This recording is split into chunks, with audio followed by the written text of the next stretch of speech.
Hello student, आप देख रहे हैं यूट्यूब चैनल एफसाइला स्टडी पॉइंट। तो स्टूडेंट, आज का जो हमारा टॉपिक है बहुत इंपॉर्टेंट टॉपिक है ये कॉम्प्लेक्स एनालिसिस का। इससे एग्जाम में बहुत ज़्यादा क्वेश्चन पूछे जाते हैं, लॉन्ग क्वेश्चन भी आता है। तो स्टूडेंट, आज का जो हमारा टॉपिक है कॉम्प्लेक्स इंटीग्रेशन में ही है, यानी कॉम्प्लेक्स एनालिसिस में टॉपिक का नाम है कॉम्प्लेक्स इंटीग्रेशन। और स्टूडेंट, इसमें एक बहुत इंपॉर्टेंट सीरीज पढ़ रहे हैं। सीरीज कहें या इसको हम थ्योरम कहें, टेलर्स थ्योरम या टेलर सीरीज। तो स्टूडेंट, इसमें टेलर सीरीज या टेलर थ्योरम और लॉरेंट सीरीज या लॉरेंट थ्योरम, ये दो सीरीज पर आज बात करेंगे। तो स्टूडेंट, अभी तक जो हमारे वीडियोज अपलोड हुए कॉम्प्लेक्स एनालिसिस में कई टॉपिक, पावर सीरीज है, एनालिटिक फंक्शन है, कॉम्प्लेक्स इंटीग्रेशन है, बहुत सारे वीडियोज अपलोड हैं। तो प्लेलिस्ट में जाकर के इन सभी वीडियो को आप देख सकते हैं। और हमारे सेमिस्टर वाइज स्टूडेंटों के लिए बहुत सारे वीडियो अपलोड हैं, तो वहाँ पर प्लेलिस्ट में जाकर के सभी वीडियो सेमिस्टर वाले स्टूडेंट भी देख सकते हैं। तो सभी स्टूडेंट इस वीडियो को शेयर कर दें, सब्सक्राइब कर दें और लाइक कर दें, ताकि हमारे आने वाले हर वीडियो की नोटिफिकेशन सभी स्टूडेंटों को मिल सके। तो स्टूडेंट, यहाँ पर पुरानी क्लासों में हम लोगों ने बहुत सारी सीरीज पढ़ी है। Binomial series, exponential series, AP, arithmetic progression, geometric progression, harmonic progression, logarithmic series, exponential series, binomial series, बहुत सारी सीरीजें पढ़ी है। तो स्टूडेंट, इन सीरीजों में होता क्या है, बहुत सारे टर्म दिए रहते हैं, नंबर ऑफ इनफाइनाइट टर्म्स होते हैं, लेकिन इन इनफाइनाइट टर्मों को सॉल्व करके, यानी जब इसका स्टूडेंट कन्वर्जेंस निकालते हैं इन सीरीजों का, तो जो सीरीज कन्वर्जेंट होती है स्टूडेंट, इन सीरीजों का जब हम पूरा सॉल्व करके आंसर निकालते हैं तो ये पूरा का पूरा एक टर्म बन जाता है। कोई भी सीरीज हो उसमें फार्मूला लगाते हैं, अगर एपी है तो एपी का फार्मूला लगा करके बहुत बड़ी सीरीज को एक छोटे टर्म में कन्वर्ट कर देते हैं। अगर जीपी सीरीज है हमारा तो इनफाइनाइट नंबर ऑफ टर्म्स लिखे रहते हैं स्टूडेंट, और इसमें जीपी का फार्मूला लगा करके एक टर्म में कन्वर्ट कर लेते हैं। लेकिन जो टेलर सीरीज या लॉरेंट सीरीज है, ठीक इसकी रिवर्स है। इसमें एक टर्म दिया रहता है, एक टर्म से इनफाइनाइट नंबर ऑफ टर्मों में उसे तोड़ना होता है। तो स्टूडेंट, किस तरीके से तोड़ते हैं इस बारे में पहले पढ़ रहे हैं। तो टॉपिक का नाम है टेलर सीरीज, और इसके बाद पढ़ेंगे लॉरेंट सीरीज, और फिर इसके स्पेशल केस है कि लॉरेंट सीरीज से टेलर सीरीज ही बनी है, और टेलर सीरीज का एक स्पेशल केस है कि उससे एक और सीरीज निकली हुई है, उसका नाम है मैक्लैरेन सीरीज। तो सबसे पहले हम टेलर सीरीज पर चलते हैं और इस टेलर सीरीज को नोट भी करते हैं और फिर इसको समझाते भी हैं। देखते हैं इसमें आप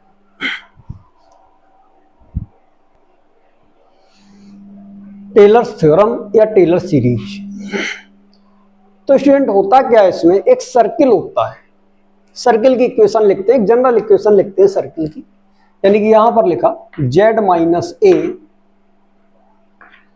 mod z minus A equal to R, ये सर्किल की इक्वेशन है। इस सर्किल का जो सेंटर है स्टूडेंट ए है और रेडियस आर है, इसको यहां पर नोट करते हैं।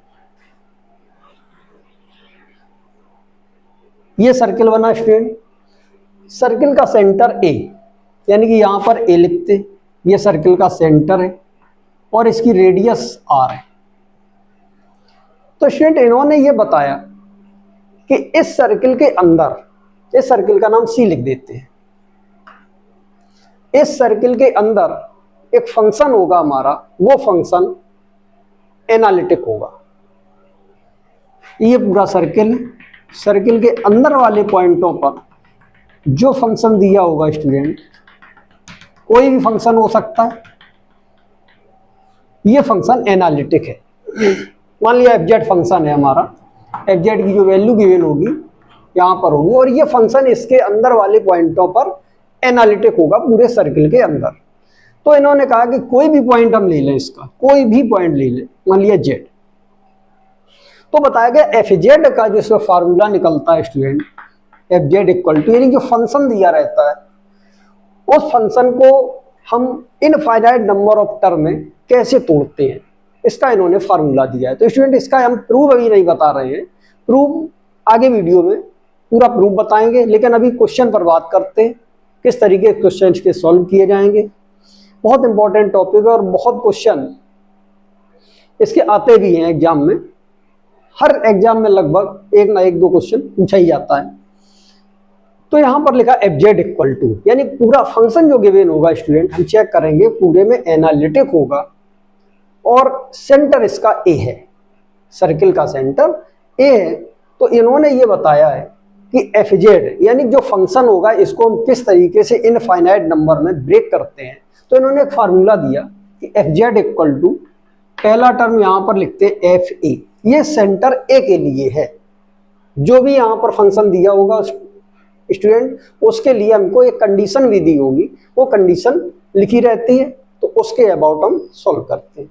तो एफ ए प्लस फिर यहां पर लिखते हैं F dash A into Z minus A का होल पावर 1 प्लस फिर यहां पर लिखते हैं student F double dash A और यहां पर लिखते हैं जेड माइनस ए का whole power 2 divided by factorial 2, यहाँ पर हम फैक्टोरियल 1 कर सकते हैं।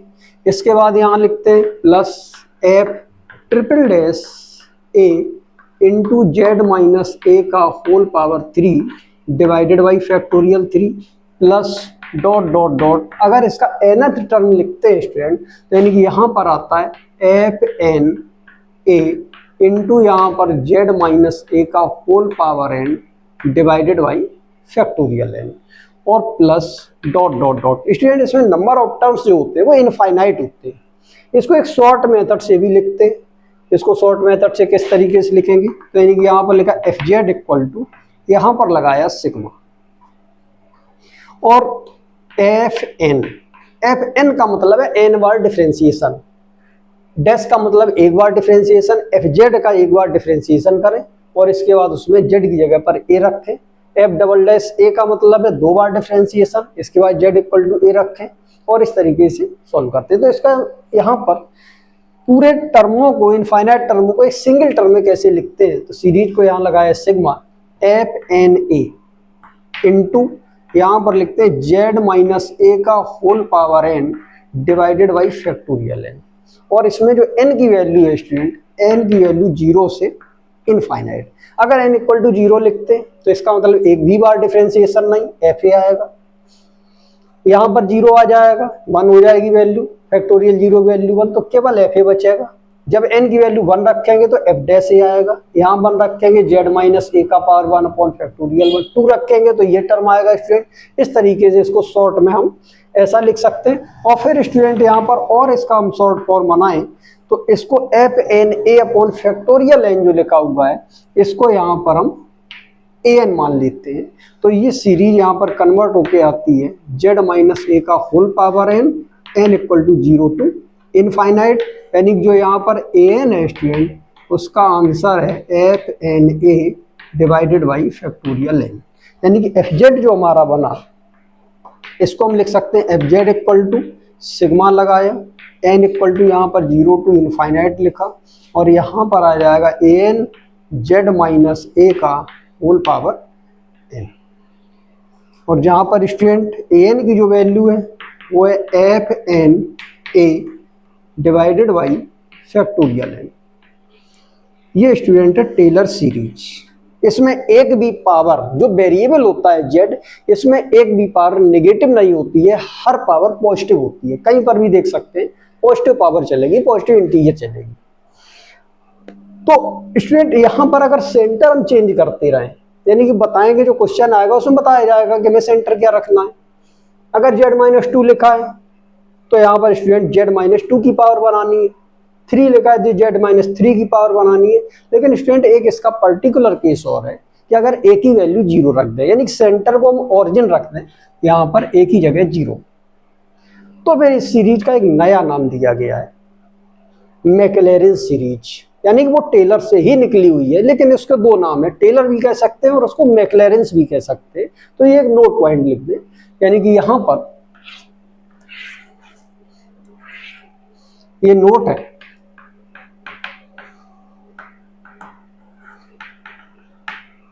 If A equal to 0, then F Z का जो वैल्यू होगी student, F Z equal to sigma लगाएंगे और यहाँ पर N equal to 0 to infinite लिखेंगे और यहाँ पर आ जाएगा A N into Z power N, एक ही जगह पर 0 पुट कर देते हैं। और यहाँ पर ए एन की जो वैल्यू होगी तो A N equal to student यहाँ पर आ जाएगा F N 0 divided by factorial N, और इस सीरीज का नाम है मैक्लेरेन सीरीज। तो यानी कि यहाँ पर ये सीरीज को मैक्लेरेन सीरीज कहते हैं, नोट ना लिखें, मैक्लेरेन सीरीज लिखते हैं, यहाँ पर लिखते हैं Maclaurin series.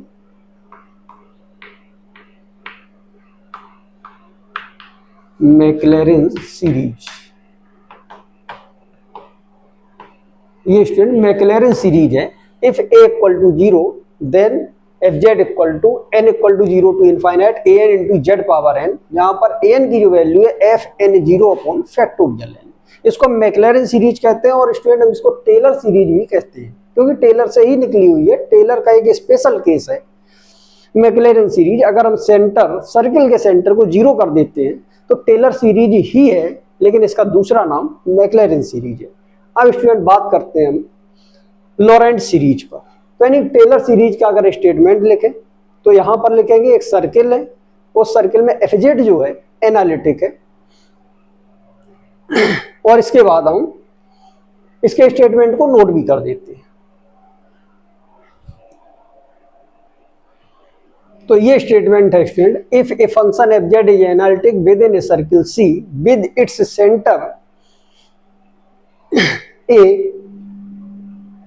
And radius R, then at every point inside C, तो सी के अंदर यानी कि सर्किल के अंदर कोई भी पॉइंट जेड है तो हम इसको इस तरीके से, टेलर सीरीज का ये जो फार्मूला है वो इस तरीके से आया। और इसमें अगर हम एक ही वैल्यू सेंटर को ओरिजिन कर दें तो फिर यहाँ पर इस सीरीज का नाम होगा मैक्लेरेन सीरीज, वो यहाँ पर नोट है। अब स्टूडेंट यहाँ पर अगली सीरीज चलते हैं, अगली थ्योरम चलते हैं, लॉरेंट सीरीज, देखते हैं इसको।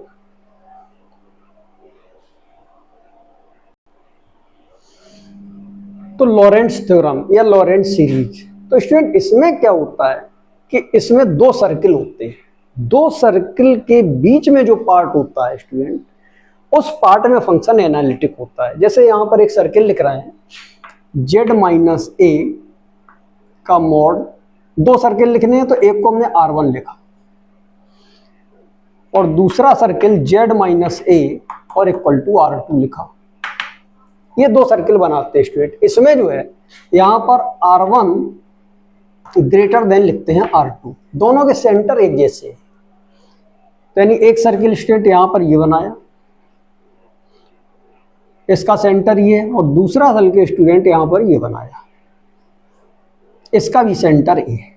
एक सर्किल को यहाँ पर C1 लिखते हैं और दूसरे सर्किल को यहाँ पर C2 लिखते हैं, और दोनों के सेंटर स्टूडेंट यहाँ पर ए है, z इक्वल टू ए, ये दोनों के सेंटर हैं।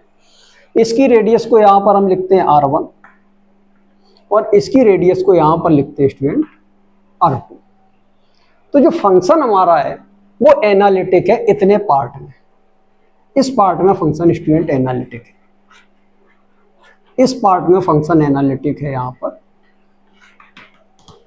और जो हमारी टेलर सीरीज थी, टेलर सीरीज में जो फंक्शन था वो एनालिटिक पूरे सर्किल के अंदर, यानी कि यहाँ पर भी था, इसमें ऐसा नहीं है। इसमें जो फंक्शन एनालिटिक है वो इस सर्किल के बाहर और इस सर्किल के अंदर एनालिटिक है। तो फिर इन्होंने बताया कि इसमें कोई भी पॉइंट अगर हम z लिखें और अब एक z की वैल्यू निकालें तो फिर इसका आंसर क्या आएगा। तो फिर स्टूडेंट यहाँ पर आएगा, यानी कि इस सर्किल को यहाँ पर एक z minus A equal to R1 का है, दूसरा circle z minus A equal to R2 का है। फंक्शन जो एनालिटिक है वो इससे बाहर और इससे अंदर, यानी जितने पार्ट में फंक्शन एनालिटिक है वो पार्ट स्टूडेंट यहाँ पर ये बनेगा z माइनस ए का मॉड R1 जो सर्किल है, R1 रेडियस का जो सर्किल है, यानी C1 सर्किल है उसके अंदर, यानी कि इसकी R1 से कम डिस्टेंस पर, और जो C2 वाला सर्किल है R2 रेडियस का है इसके बाहर। तो यानी कि यहाँ पर लिखा R2, यानी कि ये जो पार्ट बना स्टूडेंट, ये एनुलस कहते हैं इसको, या हम रिंग शेप्ड रीजन कहते हैं। तो रिंग शेप्ड रीजन में या एनुलस में इसमें फंक्शन एनालिटिक है, यानी इतने पार्ट में। तो फिर एफ जेड की वैल्यू जो कितनी होती है उसको स्टूडेंट यहाँ पर नोट करते हैं। तो एफ जेड इक्वल टू यहाँ पर होगा F of Z equal to, यहाँ पर लिखते हैं student sigma N equal to 0 to infinite, यहाँ पर आता है A N into Z minus A का होल पावर एन प्लस, फिर लगाते हैं यहाँ पर student sigma N equal to 1 to infinite. यहाँ पर स्टूडेंट ध्यान रखना यहाँ 1 है और यहाँ पर 0 है, क्यों है इसका रीजन बताएंगे अभी। फिर यहाँ पर लिखते हैं स्टूडेंट बी एन और यहाँ पर जेड माइनस ए का होल पावर माइनस है। इसमें एन की जो वैल्यू है तो यहाँ पर लिखते हैं ए एन की जो वैल्यू है, तो A N equal to student यहाँ पर आता है 1/2 पाई आई। इसमें ए एन जो निकालते हैं उसका निकालने का मेथड है। ए एन की वैल्यू जो है 1/2 पाई आई इंटीग्रल एलोंग, तो यहाँ पर स्टूडेंट ये जो है C1, ये C1 सर्किल पर जब हम काम करेंगे तो A1 की वैल्यू यहाँ से AN आएगी यानी कि यहाँ पर AN की वैल्यू ये निकालते हैं C1 सर्किल के लिए, ये C1 सर्किल के लिए है और ये C2 सर्किल के लिए। तो यहाँ लिखा C1 FT, Z भी लिख सकते हैं स्टूडेंट, लिमिट लगी हो तो चाहे Z लिखे चाहे T लिखे। तो यहाँ पर FT DT डिवाइडेड बाई यहाँ पर लिखते हैं T माइनस A का होल पावर n प्लस 1, और Bn की जो वैल्यू है स्टूडेंट वो इस सीरीज के लिए है, ये C2 के लिए है। तो यानी कि यहाँ पर लिखते हैं Bn equal to 1/2 pi I integral along C2, और यहाँ पर f of t dt divided by यहाँ पर लिखते हैं T माइनस A का होल पावर माइनस का n और प्लस 1, ये यहाँ पर स्टूडेंट Bn आएगा। ये An Bn इस तरीके से निकाली जाती है। ध्यान रखें इसमें जो फंक्शन एनालिटिक होता है वो यहाँ पर इस रिंग शेप्ड डोमेन में होता है, यानी इस सर्किल के बाहर और इस सर्किल के अंदर।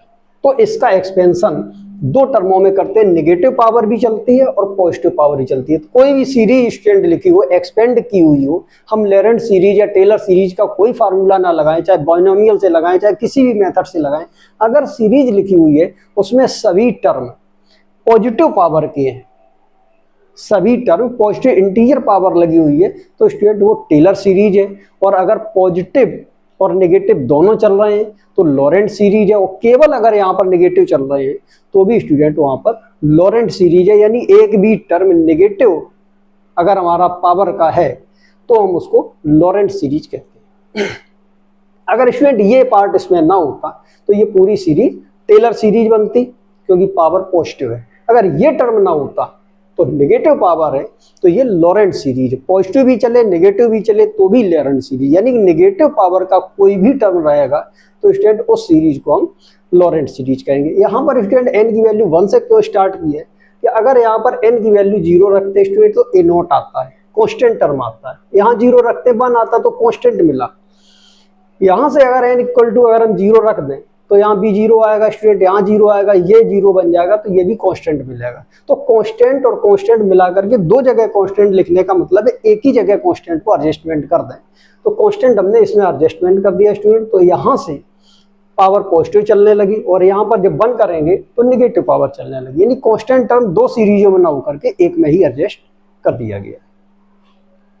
लेकिन स्टूडेंट ये जो हमारी टेलर सीरीज लिखी हुई है, लॉरेंट सीरीज जो लिखी हुई है, ये एक C1 सर्किल के लिए और C2 सर्किल के लिए, यानी इस एनुलस के लिए लिखी हुई है। इसमें AN की वैल्यू C1 सर्किल के लिए और BN की वैल्यू C2 सर्किल के लिए निकाली गई। स्टूडेंट इसका अभी प्रूफ नहीं बता रहे हैं, अभी केवल हम क्वेश्चन पर बात करते हैं।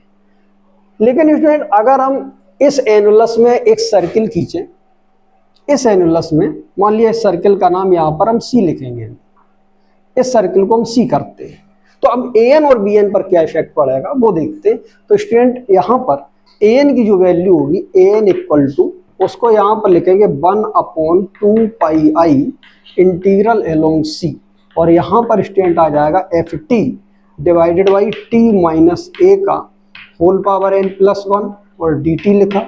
और इसी तरीके स्टूडेंट BN की जो वैल्यू होगी तो B N equal to 1/2 pi, integral है लॉन्ग। अब ना C1 है ना C2 है, सी सर्किल बना, तो यहाँ पर स्टूडेंट सी सर्किल हो जाएगा और यहाँ पर F T D T divided by यहाँ पर लिखेंगे t माइनस ए का होल पावर माइनस n+1। तो स्टूडेंट इसमें और इसमें डिफरेंस क्या है? अगर n की जगह माइनस रख दें तो यहाँ पर स्टूडेंट यहाँ पर आ जाएगा माइनस है, और बिल्कुल ये एक जैसा टर्म ये बन जाएगा, यानी कि इसको हम a माइनस n कर सकते हैं। अगर हम n की जगह माइनस रख दें तो यहाँ पर -n+1, तो यानी कि ये जो टर्म बनेगा वो बिल्कुल यही बनेगा, यानी कि bn की वैल्यू a माइनस n के इक्वल है। यानी कि यहाँ पर हम लिख सकते हैं bn इक्वल टू माइनस का bn equal to a minus n। और स्टूडेंट जब ये सर्कल C के लिए हम केवल बात करेंगे तो जो टेलर सीरीज बनेगी वो इस फॉर्म की जो लिखी है उसमें चेंज क्या होगा उसे हम देखते, तो यानी कि उसको हम लिख सकते हैं यहाँ पर fz इक्वल टू, यहाँ पर नोट करते हैं, यानी कि यहाँ पर लिखेंगे fz इक्वल टू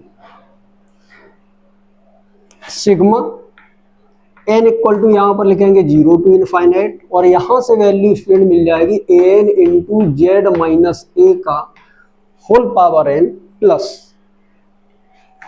और यहाँ पर आ जाएगा सिग्मा bn की जगह पर लिखेंगे स्टूडेंट a माइनस n, और यहाँ पर आ जाएगा z माइनस a का होल पावर माइनस का n, और यहाँ पर n की जो वैल्यू है स्टूडेंट 1 से लेकर इनफाइनाइट है। और इसको देखते हैं कि कितने शॉर्ट फॉर्म में हम इसको लिख सकते हैं, क्योंकि कहीं कहीं पर क्वेश्चन जो आता है स्टूडेंट वो बिल्कुल एक ही सिग्मा लगा के आता है, कहीं डबल सिग्मा में आता है, तो उसके लिए बात करते हैं।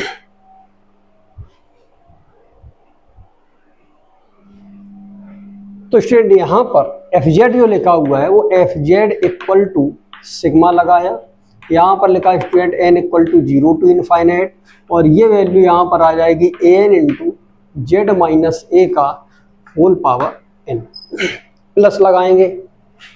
और स्टूडेंट इस सीरीज में थोड़ा वैल्यू रख करके सॉल्व करते तो ज़्यादा समझ में आ जाएगा, यानी स्टूडेंट यहाँ पर अगर n की जगह पर 1 रखेंगे तो a यहाँ पर -1 आएगा, और यहाँ पर लिखेंगे स्टूडेंट z माइनस ए का होल पावर -1 प्लस लगाएंगे, यहाँ पर -2 आ जाएगा, z माइनस ए का होल पावर -2 प्लस, फिर यहाँ पर आ जाएगा a माइनस 3 और z माइनस ए का होल पावर -3, और इस तरीके स्टूडेंट यहाँ पर प्लस डॉट डॉट डॉट इस तरीके से ये सीरीज बनेगी। इसको स्टूडेंट यहाँ पर f of z equal to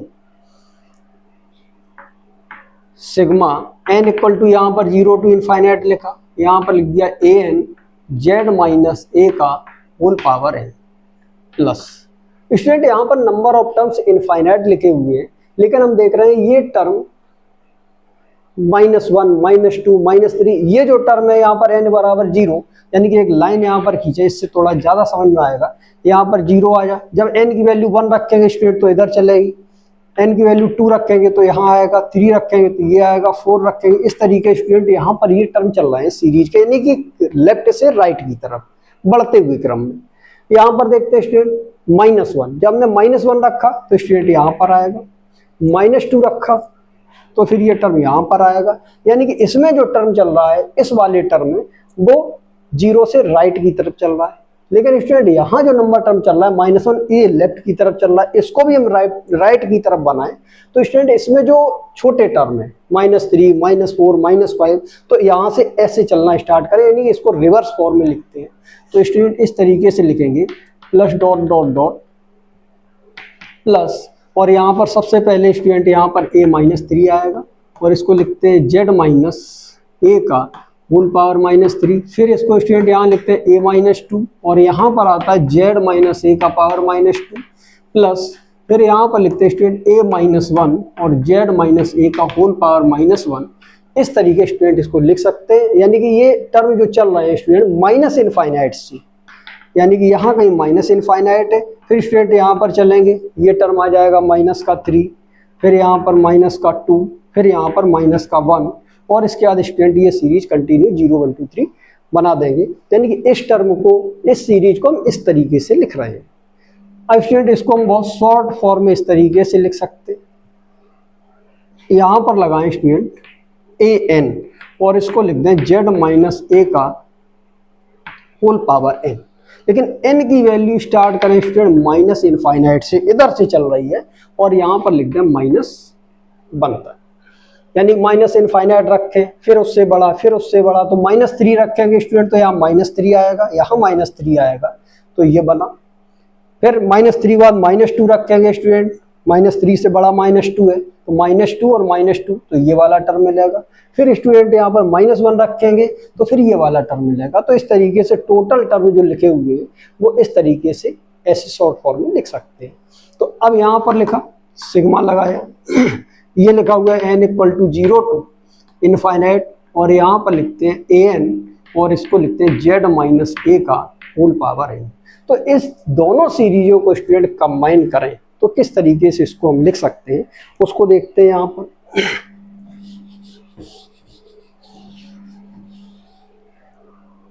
तो यहाँ पर स्टूडेंट जो इस वाली सीरीज में टर्म चल रहे हैं वो माइनस इनफाइनाइट से फिर -3 -2 -1 और फिर यहाँ तक इस चीज में टर्म चले -1 से माइनस इनफाइनाइट की तरफ। दूसरा स्टार्ट हुआ, ये टर्म बिल्कुल एक जैसा बन गया स्टूडेंट। अब यहाँ पर n की वैल्यू 0 1 2 3 इनफाइनाइट तक, यानी कि यहाँ तक पहुँचने के बाद 0 बन जाएगा, यहाँ 0 आ जाएगा, यहाँ 1 आ जाएगा, यहाँ 2 आ जाएगा, डॉट डॉट डॉट, और ये इनफाइनाइट तक सीरीज कंटिन्यू हो जाएगी। तो स्टूडेंट इसको मिला के इसमें जो टर्म लिखे हुए हैं माइनस इनफाइनाइट से -1 तक यहाँ तक लिखे और ये टर्म दोनों में कॉमन है स्टूडेंट, यानी यहाँ पर लिख सकते हैं an z माइनस ए का होल पावर n। इसमें माइनस इनफाइनाइट से -1 तक लिख चुके हैं टर्म और स्टूडेंट अब 0 से स्टार्ट करेंगे इनफाइनाइट तक, तो 0 से स्टार्ट करें इनफाइनाइट तक इस सीरीज में लिखे हैं, यानी कि माइनस इनफाइनाइट से प्लस इनफाइनाइट तक के टर्म दोनों को मिला करके बन जाएंगी। तो यानी कि n की वैल्यू जो होगी स्टूडेंट माइनस इनफाइनाइट से प्लस इनफाइनाइट और ये एफ जेड की वैल्यू निकल के आई। तो ये लॉरेंट सीरीज का एक शॉर्ट फॉर्म है। तो यानी कि यहाँ पर एफ जेड की वैल्यू जो स्टूडेंट निकली है वो sigma n = minus infinite two plus infinite और स्टूडेंट यहाँ पर लिखा an × z माइनस ए का होल पावर है। तो लॉरेंट सीरीज को स्टूडेंट ये शॉर्ट फॉर्म में इस तरीके से लिखते हैं। तो जो टेलर सीरीज है ये लॉरेंट सीरीज का एक स्पेशल केस है, यानी कि लॉरेंट सीरीज में नेगेटिव पावर वाले सभी टर्म अगर ना हो तो वो सीरीज टेलर सीरीज बन जाएगी। अब स्टूडेंट इसके क्वेश्चन किस तरीके से लगाएंगे इसका मेथड अगले वीडियो में पढ़ना है। बहुत इंटरेस्टेड वीडियो होगा स्टूडेंट, बहुत क्वेश्चन आते हैं उससे। तो आज इस वीडियो में यहीं तक, अगले वीडियो में बात करते हैं इनके क्वेश्चनों पर और इसके बाद फिर हम इसकी थ्योरम के प्रूफ भी बताएंगे। तो सभी स्टूडेंट इस वीडियो को शेयर कर दें, सब्सक्राइब कर दें और लाइक कर दें ताकि हमारे आने वाले हर वीडियो की नोटिफिकेशन सभी स्टूडेंटों को मिल सके। आज इस वीडियो में यहीं तक, दैट्स ऑल।